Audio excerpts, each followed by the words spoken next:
Well, the Mountaineers played their last regular season basketball game, and man, was it ugly. They fall to the Cincinnati Bearcats in Cincinnati by the score of 92-56. There was some controversy today. We're going to talk about that, but we're also going to break down this game here on this live edition of Hoops from the Hills. What is up, Paul? How you doing today? Doing well, man. I'm just disappointed. Yeah, it was a rough one. I mean, this team, I don't want to say it, but let's just be realistic. It almost looked like they kind of quit a little bit, or at least let off the gas in the second half. What are your thoughts on that? Well, Cincinnati has something to play for, and they don't. That's basically what it comes down to. Yeah. West Virginia could have won this game by 150 points, and they're not getting in the tournament. So, while I think both can be true, I think they could have quit a little bit as well. I mean, even if it's just subconscious, you're not going to try to – competitiveness kicks in, but they've been beat over the head so bad this year. It's just like, you can be demoralized in sport. And I've been there, whether it's injuries, whether it's, an abusive coach or a bad coach, or maybe being around people you don't like the things can wear on you. And this team, I really do think, I don't even know, I've said this, I think probably once or twice this year, Couz, but in history, in the entire history of college basketball, find me a scenario like this overall, the totality of it. Because I've heard people say, these guys on the TV say they've had some controversy, but that doesn't really measure up to it. It's truly like an outlier in the history of college basketball. What happened? It couldn't have happened before now in this era because of the transfer portal. Had Huggins left 5 years ago, you might have one player transfer, but not really. Most likely, no, that doesn't happen. And so that team is still assembled. And I do believe Josh Allen could have won with what Hugs had before the Exodus. Yeah. It's just one hell of a thing. Yeah, that's fair, man. I heard a stat about the game. Actually, I saw it on Twitter. I think Keenan put it out, actually. West Virginia scored 56 points the entire game. That is equivalent to what Cincinnati scored in the second half. So, I mean, Now, some of that credit has to go to Cincinnati. Like you said, they had something to play for. They came out and played and they had revenge on their minds too because West Virginia beat them earlier in the year. So, correct. There's something there to that as well. But just a rough night. But like you said, this team's been through so much. No need for us to go back down the list again. We've done it ad nauseum here on the show. Right. But just an unreal turn of events that this season has turned into. We got a super chat. Want to give a shout out to here. Mark Painter, thank you for the support, my man. He gives a $5 super chat. He says, no words from Eilert Matters. I'm not sure. I'm not exactly sure what that means either. Yeah, I'm not either. Maybe I missed something. Did he not say anything at pregame, postgame, or something? Maybe we haven't really had enough time for that though, unless we're talking about like an interview. But I doubt that. Yeah, he normally goes and hops on with Tony for a few minutes after every game, but I'm not sure if that's what he's talking about. I can see him being so disgusted. Yeah, maybe he chose not to give an interview. Real quick, Jonathan Palmer. I think everybody realizes, and I'm trying to talk down to you, but I think everybody realizes they can make it to the tournament. This was a regular season game, so that was what I was meant by that. If this was the Big 12 tournament, I do think this team would have played harder because there is that feasible possible chance in this setting against Cincinnati in the last regular season game of the year. You don't improve your standing in the tournament. You don't improve your standing in anything by winning the game. Nothing. It changes nothing. So only thing really, the difference between Cincinnati and us was they had something to play for. And at best, West Virginia's competitiveness would have to keep them in that game. And Cincinnati just had much more, so I think that matters. Agreed.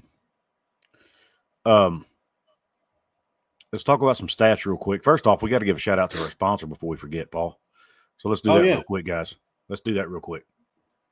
This episode of Hoops from the Hills is brought to you by Dutch Miller Automotive, where friends and family pricing means you get the best deal right up front on any new or pre-loved vehicle in stock every time. With brands like Chevrolet, Chrysler, Dodge, Jeep, Ram, Kia, Hyundai, Ford, GMC, Buick, and Subaru, the Dutch Miller Automotive family is always growing and ready to put you in the car or truck you've been searching for. Check out our inventory across West Virginia at DutchMillerAuto.com, or you can come in person today to the home of friends and family pricing, only at a Dutch Miller Automotive store near you. All right, we had to get through that. Have to give a shout out to Dutch Miller, who's been really good to us, has been a great partner with us here. They deserve it, baby. Absolutely, on this channel and on their other two channels as well. So, and as you see, we now have their logo up on the screen too. I want to make sure we give them their proper due. But anyway, let's go over some stats from the game. Let me do a quick screen share here, and we'll do that so you guys can read along with us.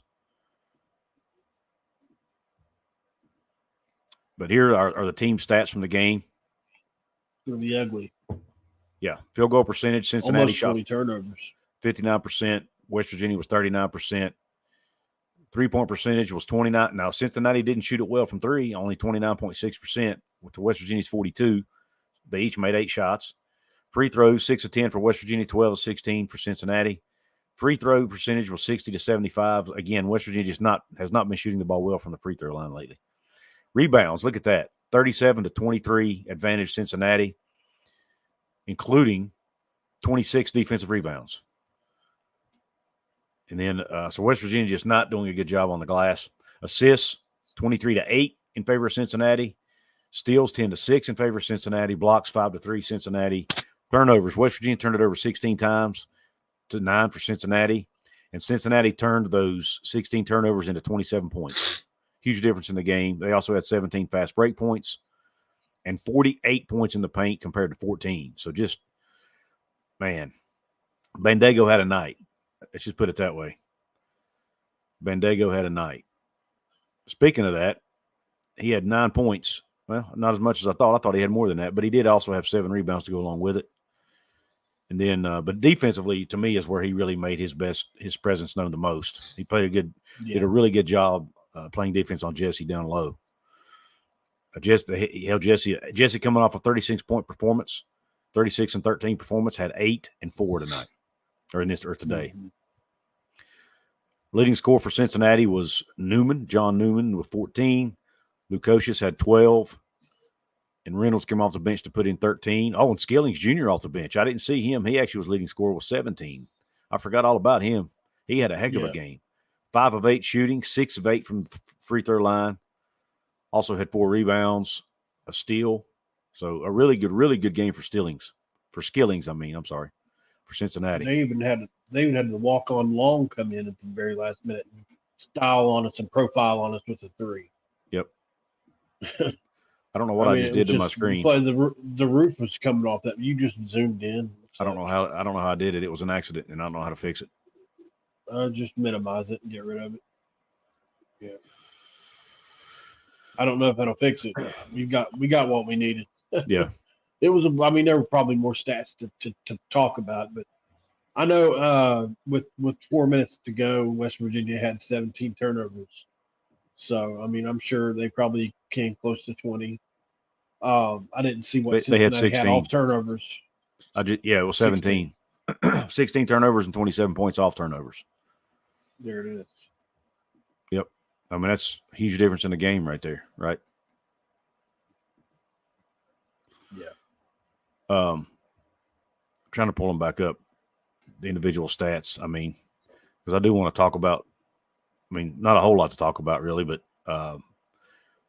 West Virginia had one player in double figures. That was Noah Farrakhan with 12. He had a good game. He played pretty well at times.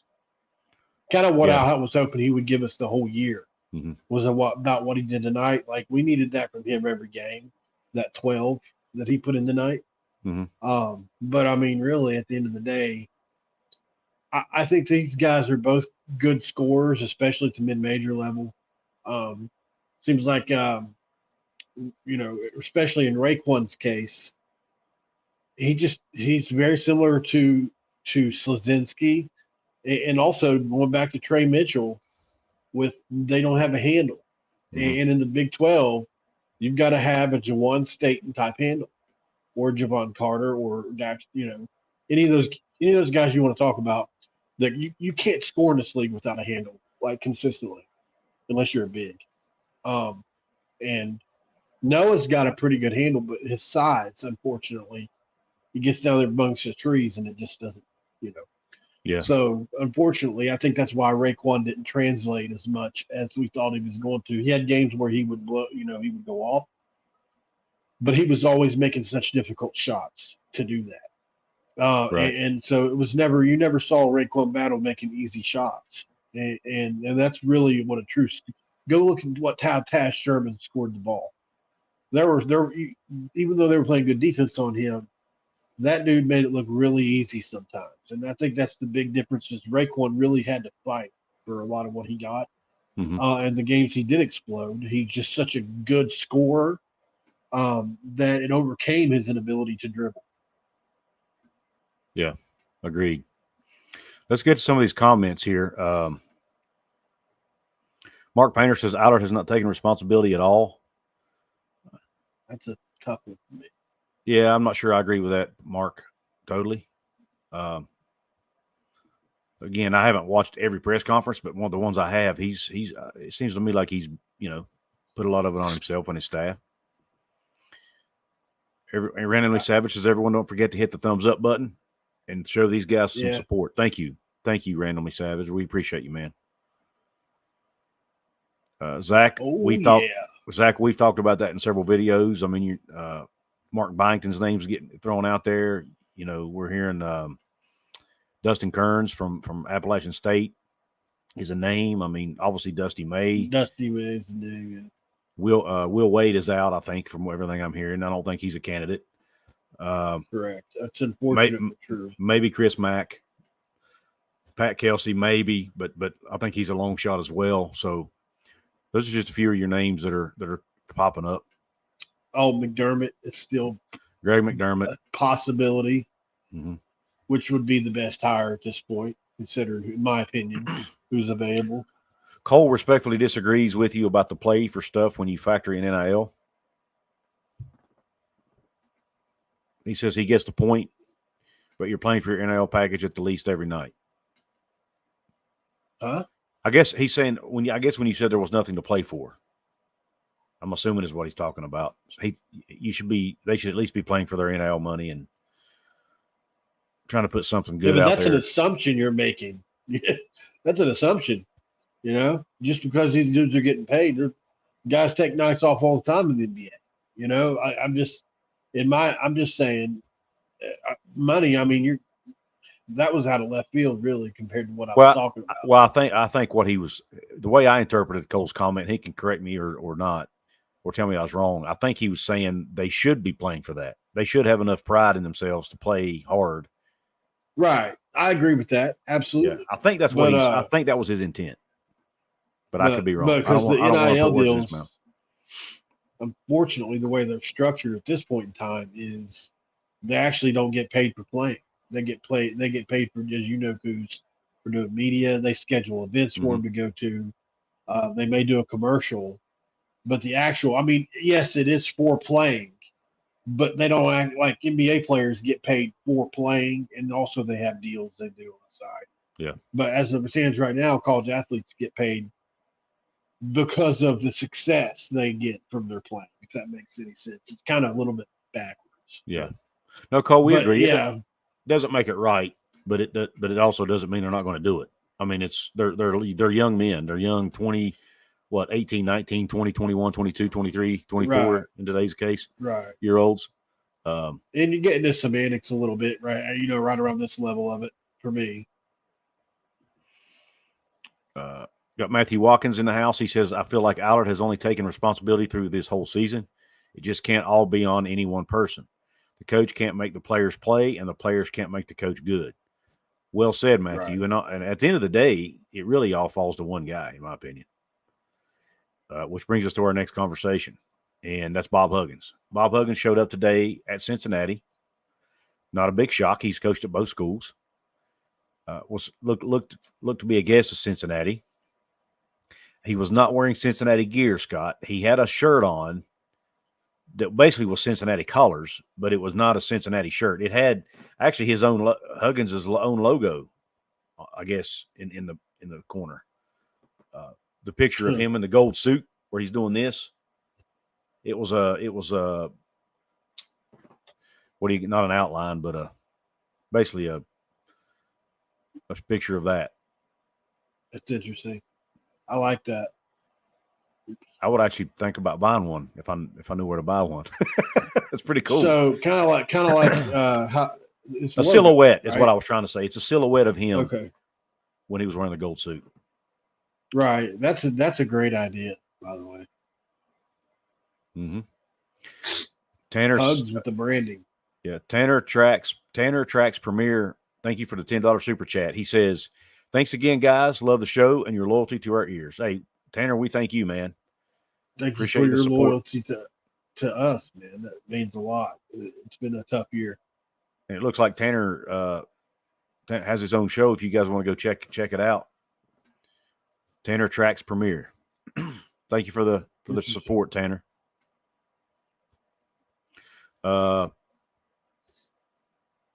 Brad's in the house. He says this wasn't Josh Allard's fault. You have to have a tremendous amount of respect for how he's handled a really difficult situation. And Brad, I agree, but I don't. I mean, I agree with the part. I do like Allard.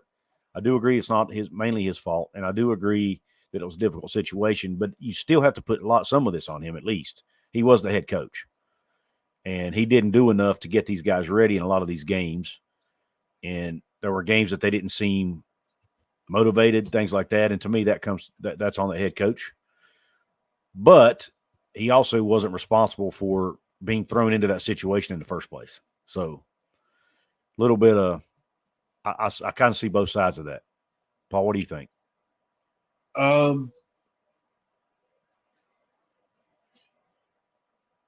mean, I lean towards it not being his fault for sure. Right. Like overall, you know what I mean? Like, but I mean, if you really break it down, yes, as a coach, there are things he could have done better. There are things that I think they all could have done better.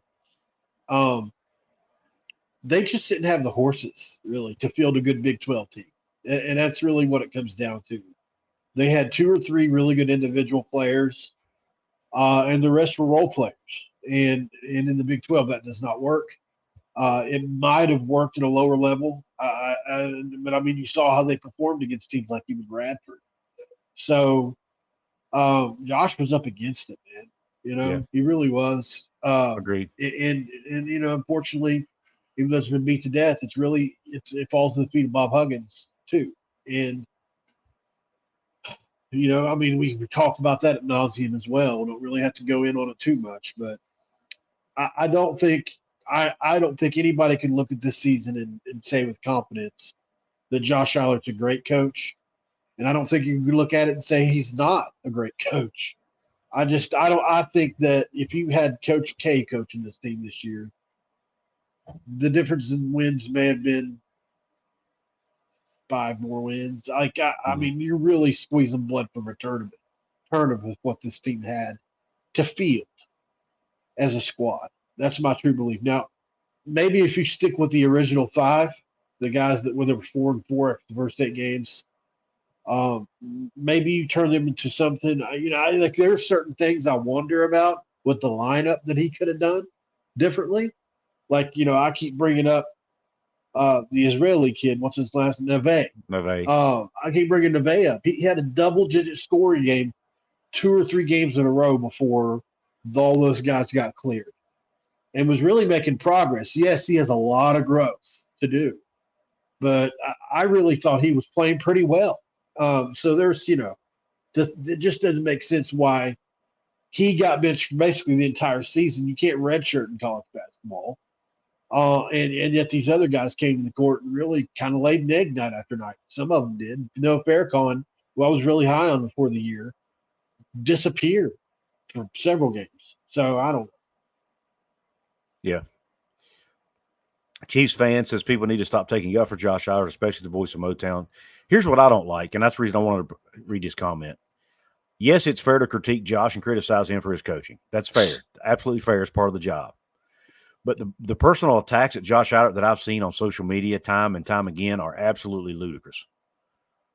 Absolutely ludicrous. He has handled this with nothing but class, integrity, poise, maturity. You can go on and on. He's been handed a poop sandwich and has tried to make chicken salad out of chicken poop. And like Paul said, I'm not sure Coach K's winning with this team. The way all the crap they had to deal with and all that. But so to attack him personally, to me, is classless. And now, if you want to criticize his coaching, that's fine. But people who are going after him personally and calling him names and stuff like that, there's no room for that, in my opinion. But anyway, that's my rant. I was talking about a 4-game. And I'm not saying Chiefs fan that you're doing that. I'm just speaking in general, by the way. Sorry, Paul. I wanted to clarify that. Oh, no, I'm just talking about the 4-game redshirt rule, John. There is no 4 games you can play somebody in college basketball. There is no, you can play 4 games and then redshirt. You can redshirt. I'm assuming you could probably redshirt to somebody at any time, but I know that that's college football's rule. Mm-hmm. So when I was bringing up with Neve, it was like, he didn't play for the rest of the year, but I don't know if there's a specific number of games to it or not. But my understanding is you can't. My understanding is if you play one game, you can't redshirt in basketball. Right. I could be, if somebody can correct me in the comments, but I'm pretty sure that's how it works. Right. They paid a lot of money to get out of the consultant. That was a waste of money. It didn't help one bit. Doesn't mean you don't try it. I mean, hindsight's 20/20, right? You got to try it. And I think they hired the consultant before all the other crap happened, like a cook collapsing on the court, the Kerr suspension, Jesse Hurton breaking his wrist. All that stuff happened after the consultant was hired. And there's probably all more. That stuff. Yeah. All that stuff happened after Bob Huggins was let go and the entire roster transferred.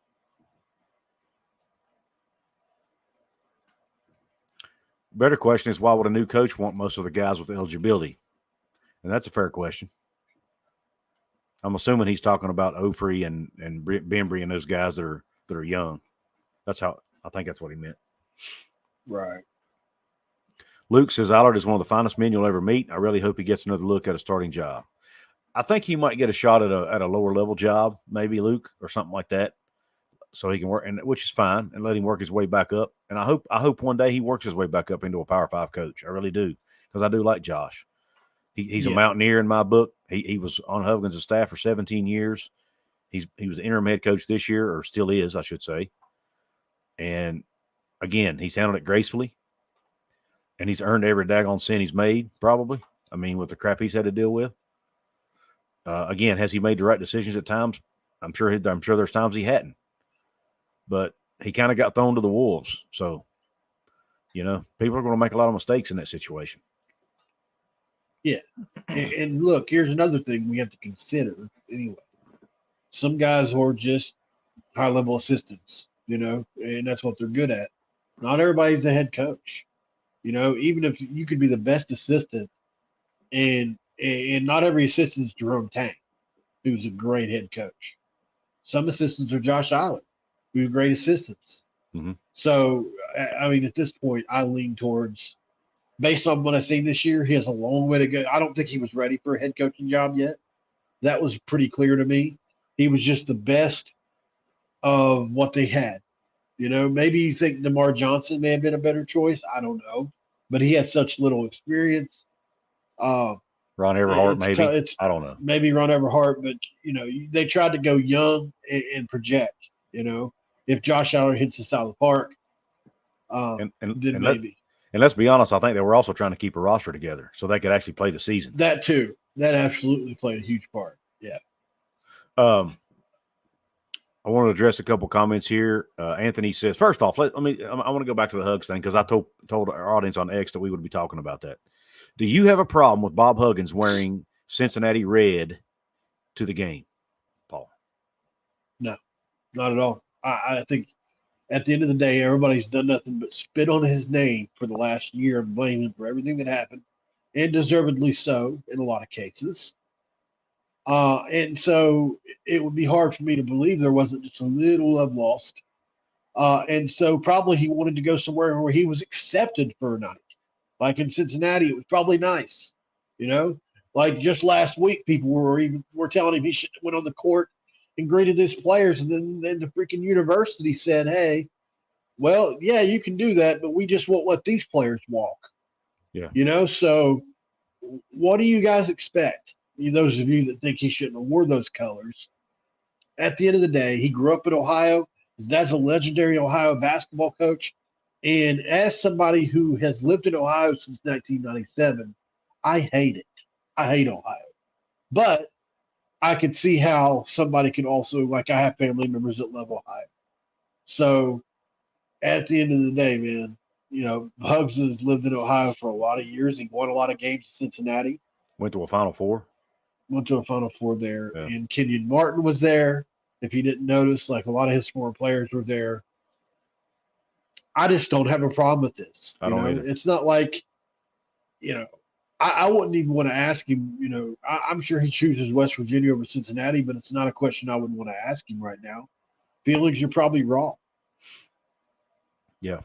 And I guess one argument to play devil's advocate to that is it disrespectful to the players? These players love Bob Huggins, man. They know where his mind's at. They know where his heart's at. I mean, heck, he was on the court for their senior night last week. So to me, yeah, they saw how he may have even had a conversation with them about it before. Who knows? So Bob Huggins is a free citizen now. He can go to whatever games he wants to. He can wear whatever he wants to. He is no longer an employee at West Virginia. I have absolutely zero issue with it. Now, had he not coached at Cincinnati, you know, and not had ties there, I might have an issue with it. I could kind of understand it then, but he does. And he's a legend in Cincinnati. Cincinnati fans love him, just like we do, or at least most of us do. So, and again, yes, I was defending him on Twitter. A lot of people coming at me. I defended Huggins there, but I also think that he shouldn't have been the coach this year. So you can have the best of both worlds. I still love the guy. It's called being objective. Correct. You know, seriously, Yeah. it's called not being blind and seeing things one way. People like that drive me freaking nuts, man. I've got a friend like that. He can't, like, this is off the subject a little bit, but the Biden speech the other day. I made a comment that, it actually sounds, he doesn't sound crazy right now. Yeah. And he hated him so much that he couldn't even admit that, you know, which, by the way, I'm not saying I'm one or the other. I'm just saying he wasn't mumbling, right? And but you know, the point is some people hate something or somebody so much they can't name one. They could never name a good thing about it. Yeah. Ever. Couldn't happen. Brad Smith says that Huggins was there to honor Kenyon Martin. It would have been odd for him to wear gold and blue, and he wore WVU colors for the home game against Cincinnati. There you go. That answers that. Right. That makes sense. Why would you wear gold and blue to honor a Cincinnati player? That would be disrespectful to him, would it not? Yeah. Well, I mean, he was there. How long was he at Cincinnati? You know, 20. As long as he was, least as long as at West Virginia, at least. Yeah, if not at longer. Least 16, 17 years, maybe 20. So, and then he was at Walsh College, Akron, right? Like Ohio State staff early on. Like a lot of his life was spent in Ohio, man. Mm-hmm. And his dad, like I said, Hall of Fame basketball coach in the state. Yeah, John, I think we just answered the question. You know, he was there to honor. He was a guest of Cincinnati, there to honor us. According to Brad, was there to honor a Cincinnati player. So obviously he's going to wear it. And notice he was able to wear the Cincinnati colors without the Cincinnati C on his shirt. So to me, he did wear a Cincinnati shirt at a football game this year. that's fine. But they weren't as long as they weren't playing West Virginia, I have no issue with that. No, they weren't. No, they weren't. So that's why I say he actually may have went out of his way not to wear actual Cincinnati logo, just wear a shirt that matches. You know what I'm saying? That's what it seems like happened. So I don't. Again, I think he was trying to be respectful to both sides there. Maybe it's kind of the way I look. I think that's what it is. I think that's what it is for sure. Daniel says if a player plays 9 games out of 30, he cannot redshirt. He can only play 8 to do so. However, if it's a 20-game season, they only get 2 games and can redshirt. Thank you for that, Daniel. Appreciate it, man. Again, guys, just a reminder, we got a lot of people in the chat. If you want to make sure we're trying to get to as many comments as we can, but if you want to make sure we see your comment, you can always drop a super chat, hit the $sign at where it says in the chat box where it says say something or post a comment, whatever it says, and it'll highlight it for us, and so we'll see it and post it on the screen and make sure to read it. It's also an easy way to support what we do here. Yeah, Brad, his loyalty to West Virginia, in my opinion, shouldn't be questioned. I agree with that. I'll agree with that statement. Now, does he have some hurt feelings? I'm sure, but at the end of the day, he still loves the state. He still loves the university as a whole, and he still loves the players most of all. I think his beef is with individuals, not with the school as a whole. You know what I'm saying? So a-hole.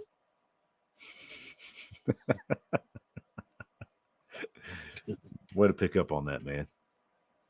Well, do you have anything else to talk about this game or just about the season in general, man? Yeah, I have another topic I was going to bring in really quick. We got time. Plenty of time. Brad's in here. I think he'd be cool to chime in on this too. But do you guys think Josh Allen should coach the tournament game, or should we go ahead and just nix it now? I mean, it's only Tuesday, right? So, I mean, is anything going to change between now and Tuesday? I don't know. But if there's a candidate that's kind of rare and ready to go, that's maybe not coaching a team, do you consider it? If you or is it just a non? No, he's coaching the tournament game. My opinion, you've only got 3 days. There's not a lot you can do in 3 days. It'll take probably that long to process the paperwork. So, I mean, if you do fire him, you might be able to hire the coach, but he ain't gonna be able to coach the game. I mean, you'd have to rely on one of your assistants. No, but I mean, every day Ohio State's already got a 2-week lead on you in a coaching search. I don't know. Stuff like that matters, in my opinion. That's a fair. I mean, it's a fair question. And they're already expecting. Well, Indiana kept Mike Woodson. That was a big deal. But there are other teams. Drake, I think, is expecting to lose DeVries. Like they're not on our level, but I think there are couple other Power 5 teams. Washington State coach are possibly going to lose their coach Smith. To a better job. But I mean, there are going to be openings, and I just wonder, some of those teams aren't playing, aren't going to wait for the tournament. From what I read earlier. Yeah. So. Yeah. Can you repeat that last statement you just said that you read earlier? Some teams aren't going to wait till conference tournament to fire the coaches. Correct. You're right. There are some teams that are just going to. Like a Black Monday type thing. Yeah. Earth Ether says he should finish. I'm sure we're looking actively for a coach. Josh knows it. Maybe why we played so bad today. They know. Pretty much the sentiment here in the chat is let him coach. I've not heard anybody say not to yet. Right. What are your thoughts on it, Paul? I don't know that you've actually given us your opinion yet. Well, it just depends. If I was Dusty Baker. If I was Ren Baker and I had a candidate that time was pressing for, or I needed to get out ahead of another, because Ren knows the entire landscape. He probably knows when this job's going to come open, So it's just all about positioning yourself. If you can, but and then you have to consider, what if West Virginia wins a game or two? More than likely, they're not going to win the whole thing. It's very, very unlikely, like a less than 5% chance, or maybe even less than that. Could that, at the end of the day, be detrimental because of how long we stay in it? I don't know. I mean, is another week, 2 weeks harmful to the overall coaching search? I don't know. So point is it really would depend for me. I would if I could have my guy Monday or Tuesday. Yeah, I would. Gotcha. Okay. West Virginia basketball will get Cincinnati on Thursday. I thought we played on two. Is that when it starts? Is Thursday, Daniel? And we got to play Cincinnati again. I heard him say Tuesday. Good grief. And Drumwolf says got to be one of the worst years. It actually is. It's the most losses in program history. To answer your question, Drumwolf, or to respond to your comment, Anthony Perry says Tuesday. Tuesday is correct. Go ladies. Maybe he's talking about we might get Cincinnati on Thursday if they win Tuesday. Maybe that's what he's talking about. Right. Yeah, that makes sense. But I mean, I don't mean to be ruthless or anything, but we've all patiently waited this thing out for Josh and them guys. So, it's hard for me to buy into a tournament game based on this performance today. I would have loved to have saw some more fight out of them and less giving up to buy into a tournament game. When Georgia, I bring them up a lot because they're really the best comparison recently. When they won their conference tournament a few years back, they had a player a lot like Raekwon Battle, that could score it, and they kind of rode him through the tournament. He got really hot, but they were under 500 in the conference and ran it all the way through. But they won a couple games at the end of the year, so they had that momentum going. Unfortunately, we don't have that. Yeah, and one reason I don't think this team can do it, I shouldn't say can do it. They can, but the one thing I think it's going to make it extremely, extremely hard is they're just so bad on the defensive end. They just can't guard anybody. And yeah, they're actually one of the best offensive teams West Virginia's had in a long time if you look at the metrics. But the problem is they can't stop anybody. I mean, obviously today they weren't, but I mean in this season as a whole, they've been pretty darn good offensively, but they just can't stop people. And they do turn it over too much. But I mean, as far as making shots and things, they're pretty good. They just, again, defensively they're bad. Anthony, I'm actually doing a show on that today. I'm probably going to go live with it because it was just the way where the game was at. I couldn't really do a pre-recorded one and get it all edited before the game, and then we were going live after. So I'll probably be going live here in about an hour or so. I might go live right after this if you guys all want to come over there. Earth Eater says they play like a pro team, shooting no defense. Right, like a Mike D'Antoni team. Yeah. And I was in the women's team was more deserving of more fan support. I agree. They played really well, and they have a game tonight at 9:00, by the way. Jonathan Palmer asked us a question, Paul. He says, do any of the current assistant coaches remain on staff if Eilert goes? Yeah, that's a good question. So, and he followed up, and if so, which assistant coaches do you guys believe should be retained? I think Jay Couz should be retained unless it's a guy that already has a guy like him that he really trusts. But there's not many better out there than Jay Couz, based on the last two seasons, really. When you look what they were able to do with no NIL money just 2 seasons ago, when they had limited NIL money.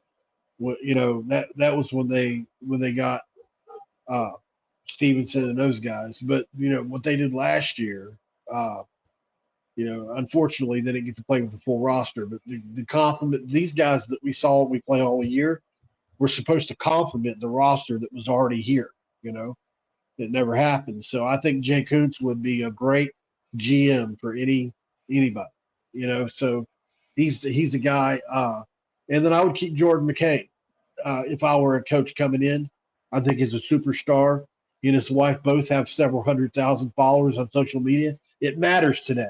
I know us older guys and ladies don't like that or looking at life through a follower's lens, but to young kids, it matters. So he's a young star already. So I think, him. And then my heart would love to see some other West Virginia coaches get kept, but I do think Jordan McCabe has the brightest future of the bunch. Yeah, and I mean, I'd like to see them all kept, but I just don't think it's realistic. My opinion is they're going to want to start completely over with a fresh new batch of coaches. Nobody that has any connection to Bob Huggins at all, and all of those guys do. He's either coached all those guys, coached with those guys, or something, and they're all close to him still, probably. And I just don't think they're going to want to. I think they're going to go a totally different direction, away from anything that Bob Huggins has touched, and just have Unless a fresh it's Joe start. Mazzulla. Right, Unless but it's Joe Mazzulla. Well, they would take Joe Mazzulla, I'm sure, but that's not happening. But yeah, but I think that's probably the route they'll go. Is that the route they should go?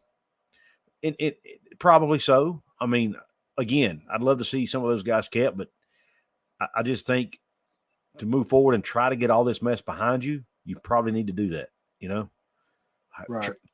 And then you can market it, a new era. There are things you could do from a marketing standpoint, promotion standpoint, to try to build up the new coach, whoever that ends up being, and the new team.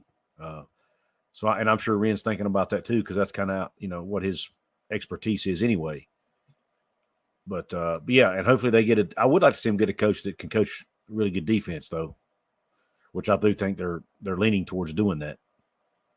Whatever wins in today's game with the portal, right? Whatever that looks like, that's what I want. Like Byington. One thing I like about Byington, because I mean, obviously we thought he was the guy last week. A lot of us got some rumors, so I dug deep.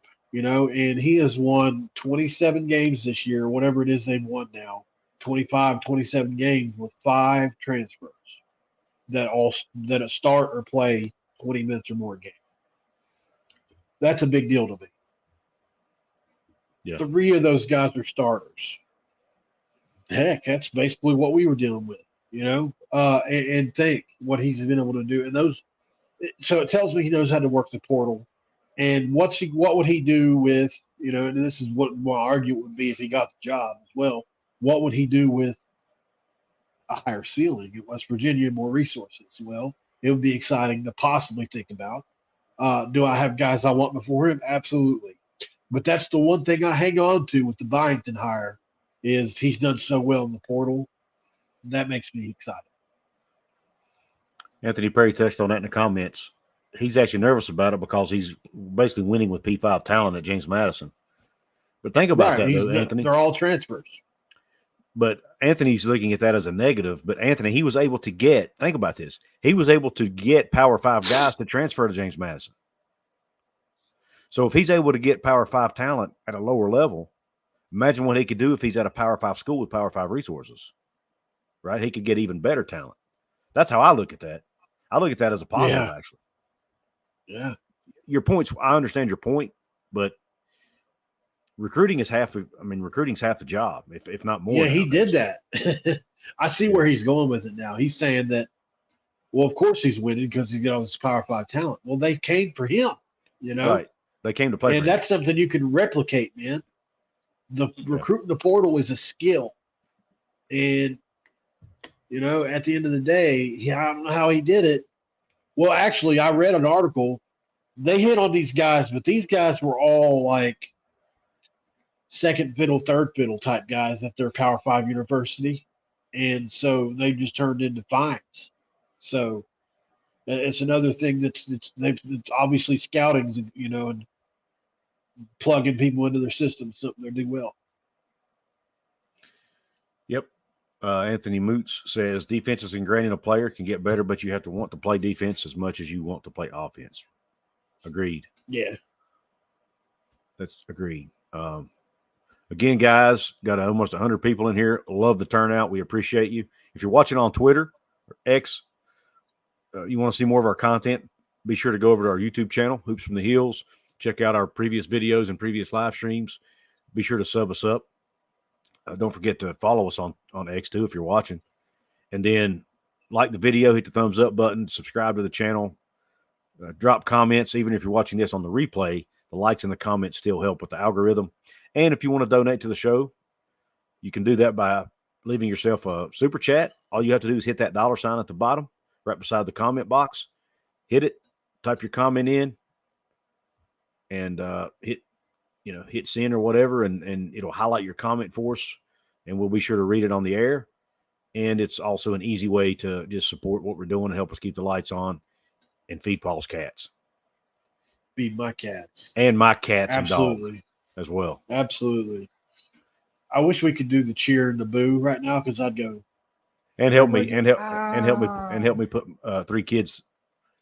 I got 3. I'm gonna have 3 weddings. I'm gonna have 3 weddings to pay for. So if we could do the cheer and the boo right now, I'd go. Everybody go, and then I'd go.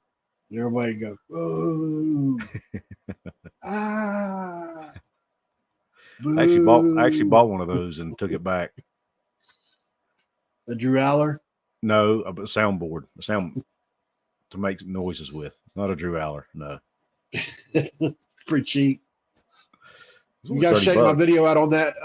That's the reason that's there is because I did a video on Drew Aller versus Garrett Green, in which I gave it to Garrett Green via home field advantage on a season potential. Yeah. Not a very good call on my part, but I'm true to who I am, a Mountaineer. Bias a little bit sometimes. Matthew Watkins says, appreciate you guys. As always, love these post games. Hopefully more wins next year. Everyone, please go like the stream. Let's go. Thank you, Matthew. We appreciate you, Jonathan, for the good comments as well. We're going to continue to do live streams. It won't be as often likely in the off season, but anytime the news breaks about a recruit or a transfer portal addition, anything like that, obviously the coaching news that we're all anticipating to happen, we'll go live and talk about it, assuming we're able to at that moment. But we'll at least do a video on it, right? So there's no off season at Hoops from the Hills, man. We'll no, we may not go live as much, but we will be bringing you content. Go ahead. I've also heard that he would be a candidate for the James Madison job, Brad. I don't know if you've heard that as well. Well, it's either that or his top assistant at James Madison wouldn't be coming with him, and he would be a candidate for the job. It was one of the two, and I can't remember which one it is. But I know his top assistant at James Madison and the VMI coach are both regarded as elite recruiters. So I don't know. It would definitely be a coup. Couz, will there be a show after the game for Tuesday's game? It's going to depend on the time. I don't know what time has the game time been set yet? Well, I mean, honestly, it's going to be hard to know until I know the time. And Tuesdays when I coach a girls basketball team, we practice on Tuesday nights, so time's going to play a role in that. And then obviously, listen, because it's going to be the end, I'll do one either way. I'll have to. Got a super chat in the house. Earth Ether, thank you for the support. Thank you, man. We appreciate you. 1999 super chat. He says, best show on West Virginia sports. Everyone give, keep them on. Thank you, man. We appreciate you. Definitely appreciate you, buddy. It means a lot to us. It means a lot, brother. Yeah, it does, for sure. John Christophic says 2:30, and Anthony Perry says 3. Okay, so it's the afternoon. Yeah. Yeah, more than likely. I don't know, man. That's a tough time for me because I usually work during the day. But I don't know. It'll be hit or miss. Maybe Paul can jump on and do one if I'm not able. We'll see. I will. I'll go ahead and make the commitment and do it. It's just too important of a show not to do. It's the last game. Yeah. So I understand you got to coach that game. Something like that. Well, it's not a game. I have to work that day. I thought you said something about coaching a game. Well, that's Tuesday nights. I practice on. If it was a night game, I'd be at practice with my team, unless it ended unless it was a 9:00 game or something. Anthony Moot said split it and make it 2:45. That's why I said the time was important. Yeah, I heard you. It's not a big deal. One way or the other, we'll have something on it. Yeah, one way or another. We'll figure something out. There's always more than one way to skin a cat, as they say. No offense, Paul. Coach, red coach. Yeah, I don't know about that. It would be a distraction because of the head. It would shine in the other player's eyes. Yeah, it would be, man. especially in the middle of the winter when it's basketball season. And I have zero sun on my head. Looking at Couz's head, you'll be looking like George Bush. Looks like he's always staring directly into the sun.